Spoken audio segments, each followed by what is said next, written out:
Bismillahirrahmanirrahim. Assalamualaikum warahmatullahi wabarakatuh. Perkenalkan, nama saya Afriana, NIM 2010-382. Saya dari kelas MP4 Universitas Islam Negeri Datuk Rama Palu, dan saya mengambil jurusan Manajemen Pendidikan Islam, Fakultas Tarbiyah dan Ilmu Keguruan.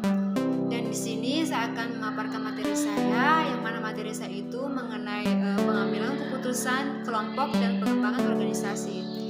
Dan adapun mata kuliah yang membahas tentang pengambilan keputusan kelompok dan pengembangan organisasi ini adalah mata kuliah komunikasi organisasi. Jadi ada beberapa poin-poin yang akan saya jelaskan dalam pengambilan keputusan kelompok dan pengembangan organisasi. Yang pertama itu pengertian pengambilan keputusan. Jadi di sini kita akan mengetahui dulu, dan di sini saya akan menjelaskan terlebih dahulu apa sih yang dimaksud dengan pengertian pengambilan keputusan. Jadi pengertian pengambilan keputusan itu biasa yang disebut dengan secara harfiah berarti pilihan atau push. Pilihan yang dimaksud di sini adalah pilihan dari dua atau lebih kemungkinan, atau dapat dikatakan pula sebagai keputusan dicapai setelah dilakukan pertimbangan dan memilih satu kemungkinan pilihan, seperti yang diungkapkan oleh Gito Sudarmo bahwa keputusan terkait dengan ketetapan atau penentuan suatu pilihan yang diinginkan. Dan ada juga yang dinamakan dengan pengambilan keputusan kelompok. Jadi pengambilan keputusan kelompok itu menurut David W. Johnson dalam buku Badeni mengatakan bahwa banyak penelitian menunjukkan pengambilan keputusan kelompok lebih baik dalam suatu organisasi jika dibandingkan dengan pengambilan keputusan secara individu. Dan menurut Stephen Robin dalam buku Badeni mengatakan bahwa kelompok bukan segala-galanya dalam pengambilan keputusan, karena proses kelompok juga dapat memakan waktu yang banyak, mendorong terjadi tekanan pada anggota untuk memiliki pemikiran yang sama, yang dapat didominasi oleh beberapa anggota, dan tanggung jawab yang pecah atau tidak jelas. Dan adapun teknik pengambilan keputusan secara kelompok terbagi beberapa poin. Yang pertama itu standar agenda, yang kedua itu nominal group teknik, yang ketiga itu teknik definite dedication, yang keempat itu diskusi, mediasi, dan negosiasi. Jadi itu adalah teknik-teknik pengambilan keputusan secara kelompok.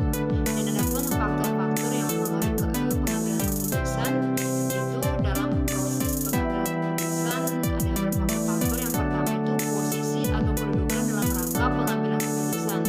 Posisi atau kedudukan.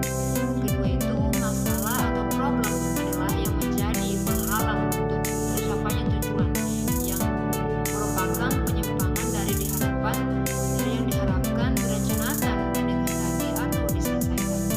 Dan ada pula pengembangan organisasi atau organizational development, atau yang disebut dengan OD.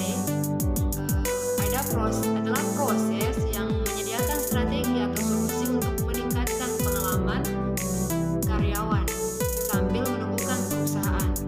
Jadi organizational development menggabungkan ilmu perilaku seperti psikologi atau sosiologi untuk menyempurnakan metode perekrutan dan mempertahankan talenta berbakat.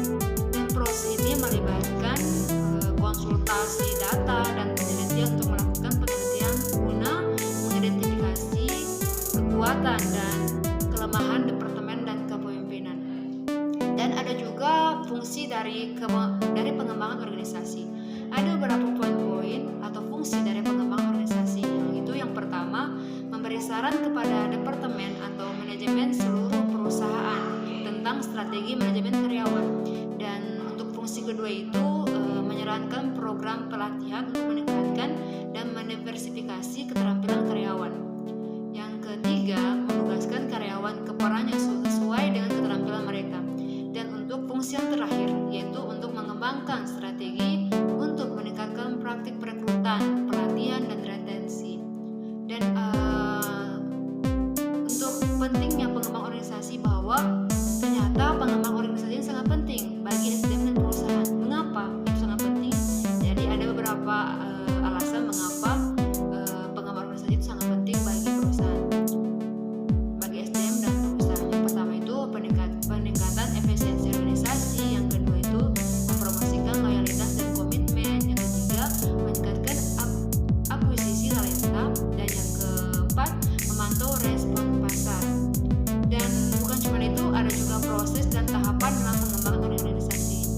Jadi ada beberapa proses dan tahapan dalam